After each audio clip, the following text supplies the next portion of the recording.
Hello everyone. कई बार ऐसा होता है कि हम खुद ही अपनी खुशी और अपनी सक्सेस के बीच में एक रोड़ा बन जाते हैं और कई बार तो हमें इस बात का पता भी नहीं होता। बार बार मन में एक ही या फिर कई सारे नेगेटिव थॉट्स का आना हमारे लिए ऐसा रोड़ा है। फॉर एग्जाम्पल, अगर आपके मन में विचार आता है कि मैं भद्दा दिखता हूँ, या फिर मेरे पेरेंट्स मुझसे प्यार नहीं करते, या मुझे इंग्लिश बोलना ठीक से नहीं आता, या फिर मेरा IQ लेवल बहुत ज्यादा कम है, अगर आपके मन में भी ऐसे ही कुछ थॉट्स आते हैं तो कहीं ना कहीं ये आपकी पर्सनल डेवलपमेंट में एक हर्डल बन रहे हैं। सपोज आपको बार बार एक ही नेगेटिव थॉट को सोचने की बुरी आदत है, तो आपके लिए ये सोचना जरूरी है कि आप ऐसा सोचिए कि असल दुनिया में उस सोच को एक्सप्रेस करने का कोई और तरीका ही नहीं है और वो बस आपका एक नेगेटिव थॉट है। जैसे कि मैं बहुत ज्यादा डिप्रेस्ड हूँ, या फिर मुझे अपनी जॉब पसंद नहीं है, या फिर मैं ये नहीं कर सकता और मुझे अपने मोटापे से नफरत है। आप किसी बुरी आदत से कैसे छुटकारा पा सकते हैं जब वो पूरी तरह से आपके दिमाग पर हावी हो? असल में नेगेटिव थॉट पैटर्न्स को बदलने के बहुत सारे तरीके हैं। बेसिक आइडिया ये है कि पुराने थॉट पैटर्न को नए से रिप्लेस कर दिया जाए। अक्सर मेंटली अपने नेगेटिव थॉट्स का विरोध करना लोगों के लिए उल्टा पड़ सकता है। आप इसे और ज्यादा मजबूत करते चले जाते हैं और सिचुएशन आपके लिए बद से बदतर हो जाती है। आप जितना अपने न्यूरॉन्स को उसी डायरेक्शन में फायर करते हैं, आपकी नेगेटिव सोच उतनी ही ज्यादा स्ट्रांग होती चली जाती है, लेकिन आप इसे रियलाइज ही नहीं कर पाते। तो आखिर आपको करना क्या है अपने नेगेटिव थॉट से छुटकारा पाने के लिए? आपको अपने नेगेटिव थॉट पैटर्न का विरोध करने की बजाय उसकी डायरेक्शन को चेंज कर देना है। That's it. इसे आप एक मेंटल कुंफू की तरह समझ सकते हैं। अपनी नेगेटिव सोच की ऊर्जा को लीजिए और उसे पॉजिटिव सोच की तरफ मोड़ दीजिए, एंड दैट्स इट, बस। और इसे थोड़ी सी मेंटल कंडीशनिंग के साथ जब भी आपके दिमाग में नेगेटिव थॉट्स आएंगे, आपका दिमाग खुद ब खुद पॉजिटिव थॉट्स की तरफ डाइवर्ट हो जाएगा। ये ऐसे काम करता है।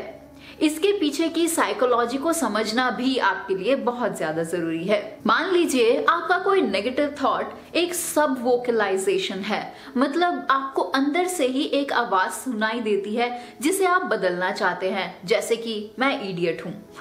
अगर आपका ये नेगेटिव थॉट एक आवाज होने की बजाय एक मेंटल इमेज, मतलब आपके दिमाग में कोई एक ऐसा चित्र है जो आपके सामने बार बार आ रहा है, या फिर ये एक किनेस्थेटिक, मतलब कोई अंदर से आने वाला आपका एहसास है, तो भी आप इस प्रोसेस को यूज कर सकते हैं।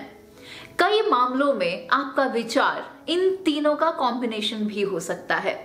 इस प्रोसेस के कुछ स्टेप्स हैं, जैसे कि फर्स्ट स्टेप है कि अपने अंदर के नेगेटिव थॉट्स को एक मेंटल इमेज में बदल लें। उस आवाज को सुनिए और दिमाग में उसी की एक तस्वीर बना लीजिए। फॉर एग्जाम्पल, अगर आपकी सोच है कि मैं एक इडियट हूं, मतलब आप एक इडियट हैं, तो कल्पना कीजिए कि आप बहुत ही इडियोटिक कपड़े पहने हुए हैं, जोकरों वाली आपने टोपी लगा रखी है और आप इधर उधर कूद रहे हैं। आपके चारों तरफ लोग खड़े हैं जो आपकी तरफ उंगलियां दिखा रहे हैं और आप पर चिल्ला रहे हैं कि मैं इडियट हूं। आप इस सीन को जितना ज्यादा से ज्यादा बढ़ा चढ़ा कर देखेंगे, उतना ही आपके लिए ज्यादा बेहतर होगा। चटक रंगों, खूब सारे एनिमेशंस, इस सीन को बार बार तब तक प्रैक्टिकल करते रहिए जब तक महज वो नेगेटिव लाइन सोचने भर से आपके दिमाग में आपकी कल्पना की हुई नेगेटिव मेंटल इमेज ना आने लगे। अगर आपको उस विचार का चित्रण करने में दिक्कत हो तो उसे एक आवाज का भी आप रूप दे सकते हैं। अपने नेगेटिव थॉट्स को एक आवाज में बदल लें, जैसे कि कोई धुन जिसे आप गुनगुनाते हो। इस प्रोसेस को फॉलो करने के लिए चाहे तो आप एक साउंड की कल्पना करें या फिर किसी चित्र की, दोनों ही तरीके से ये आपके लिए काम करेगा। लेकिन उसको आपको तब तक फॉलो करना है जब तक कि वो इमेज आपके दिमाग में पूरे तरीके से क्लियर ना हो जाए। नाउ सेकेंड स्टेप इज कि उस नेगेटिव थॉट को रिप्लेस करने के लिए कोई पावरफुल पॉजिटिव थॉट को चुने। अब डिसाइड कीजिए कि नेगेटिव थॉट को रिप्लेस करने के लिए आप कौन सा पॉजिटिव थॉट चुनेंगे। जैसे कि अगर आप ये सोचते हैं कि मैं इडियट हूं, तो शायद आप उसे मैं ब्रिलियंट हूं से रिप्लेस करना चाहेंगे। कोई ऐसी सोच को चुनिए जो आपको कुछ इस तरह से फोर्स करे कि आप उस नेगेटिव थॉट के असर को कमजोर बना पाए। और अब थर्ड स्टेप पे आपको करना ये है कि अब आपको अपने पॉजिटिव थॉट को एक मेंटल इमेज में बदल देना है। एक बार फिर से स्टेप 1 की तरह अपने पॉजिटिव थॉट के लिए एक मेंटल इमेज बना ले। जैसे कि एग्जाम्पल के तौर पर आप ले सकते हैं कि मैं ब्रिलियंट हूं, जो आपने मैं इडियट हूं को रिप्लेस करने के लिए लिया है। अब आप खुद को सुपरमैन की तरह दोनों हाथ कमर पर रखकर खड़ा होने की कल्पना कर सकते हैं और आप सोच सकते हैं कि ठीक आपके सर के ऊपर एक बल्ब जल रहा है। बल्ब बहुत तेज रोशनी के साथ जगमगा रहा है और आप जोर से चिल्ला रहे हैं, मैं ब्रिलियंट हूं।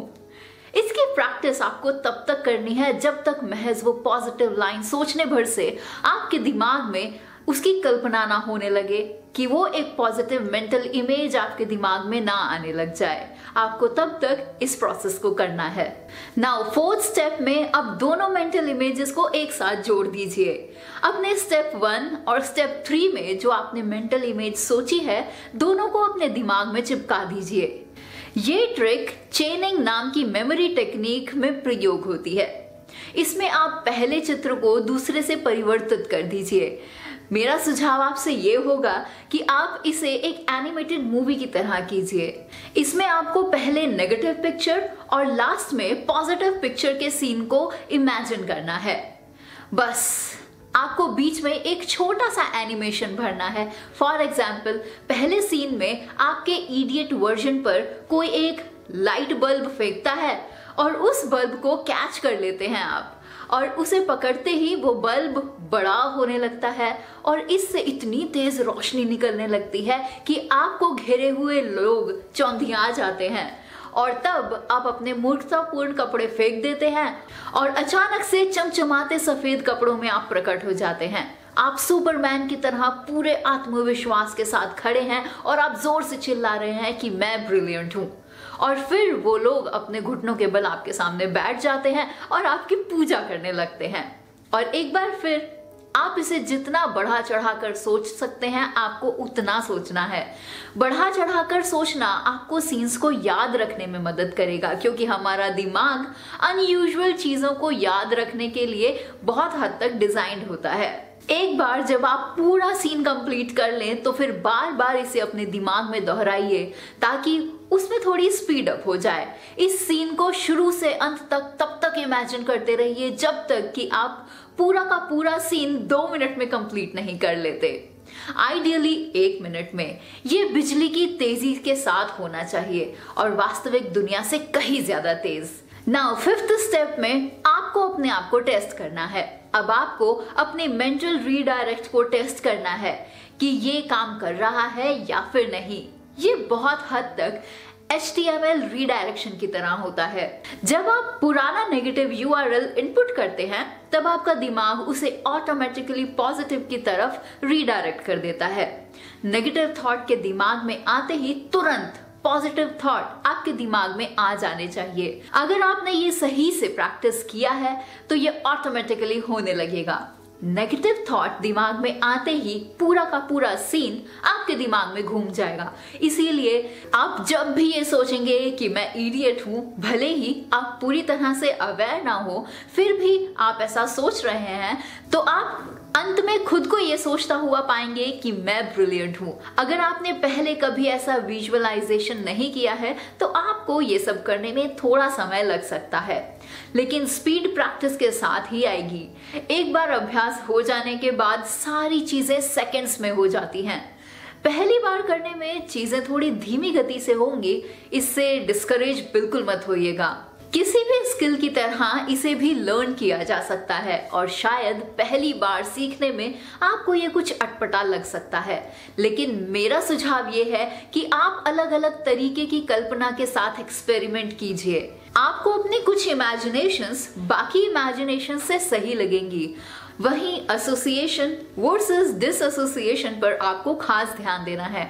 जब आप किसी सीन से एसोसिएटेड होंगे तो आप उसे अपनी आंखों से घटता हुआ देखेंगे, मतलब जैसे कि आप ही पहले वो इंसान है जो आपके साथ ये सब हो रहा है। अब आप डिसएसोसिएट होंगे तो आप उस सीन में खुद को देखने की कल्पना करेंगे। That is third person perspective. आमतौर पर मुझे बेस्ट रिजल्ट्स खुद को डिसएसोसिएट करने पर ही मिलते हैं। आपके रिजल्ट्स इससे थोड़ा अलग हो सकते हैं क्योंकि हम सभी का तरीका अलग होता है। वैसे मैंने खुद इस मेंटल कंडीशनिंग की प्रैक्टिस की है।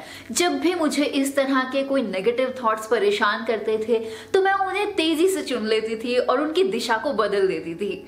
कुछ ही दिनों में महज मुझे नेगेटिव पैटर्न्स को चेंज करने के लिए ज्यादा प्रैक्टिस की जरूरत नहीं पड़ी क्योंकि मेरी रीप्रोग्रामिंग शायद थोड़ी ज्यादा तेज थी और कुछ ही दिनों में मेरे दिमाग ने नेगेटिव थॉट्स और इमोशंस को प्रोड्यूस करने में बिल्कुल भी मुश्किल का सामना नहीं किया और मैंने बहुत तेजी से नेगेटिव जो भी थॉट्स थे उनको पॉजिटिव थॉट्स के अंदर बदल दिया। क्योंकि रीडायरेक्शन सिर्फ आपके दिमाग का खेल है। आप चाहे तो बहुत जल्दी से इस कंडीशनिंग को सीख सकते हैं, लेकिन आपके अंदर सेल्फ डाउट की संभावनाएं बिल्कुल नहीं होनी चाहिए। जब भी आप खुद पर डाउट करते हैं तो दोनों ही सिचुएशंस में आप सही होते हैं। अगर आप ये सोचते हैं कि आप कर सकते हैं और अगर आप ये सोचते हैं कि आप नहीं कर सकते हैं, क्योंकि सोच आपकी है इसीलिए वो उसी तरीके से आपके लिए काम करती है। और इस कंडीशनिंग के बाद जब भी कभी मेरे दिमाग में ये थॉट आता है that I can't do it, तो वो actually how can I do it के अंदर कन्वर्ट हो जाता है। दरअसल जब आप मेंटल कंडीशनिंग को बहुत ज्यादा प्रैक्टिस कर लेते हैं तो यही होता है, आपका सबकॉन्शियस माइंड कंट्रोल ले लेता है। ठीक वैसे ही जैसे कि आप साइकिल चलाने की प्रैक्टिस के बाद हो जाते हैं। आपको पहले बैलेंसिंग की प्रैक्टिस करनी पड़ती है लेकिन बाद में आपके पैर अपने आप पेडल को अप एंड डाउन करने लगते हैं। जब भी आपको कभी लगे कि कोई नेगेटिव थॉट आपके दिमाग में घर कर रहा है तो इसे जरूर ट्राई कीजिए और मैं ये दावे के साथ कह सकती हूँ कि आप भी इसे हेल्पफुल पाएंगे और जिन्हें इससे फायदा पहुंच सकता है उनके साथ इस वीडियो को जरूर शेयर कीजिएगा। तो आज की इस वीडियो में बस इतना ही। जल्द आपसे मुलाकात होगी एक बिल्कुल नई वीडियो में एक बिल्कुल नए टॉपिक के साथ। तब तक के लिए बने रहिए हमारे साथ और ऐसी ही बहुत सारी amazing self help informational videos के लिए चैनल को सब्सक्राइब जरूर कीजिए। So this is Divya from jagunity.com। जल्द मिलते हैं, तब तक के लिए अलविदा। जय हिंद।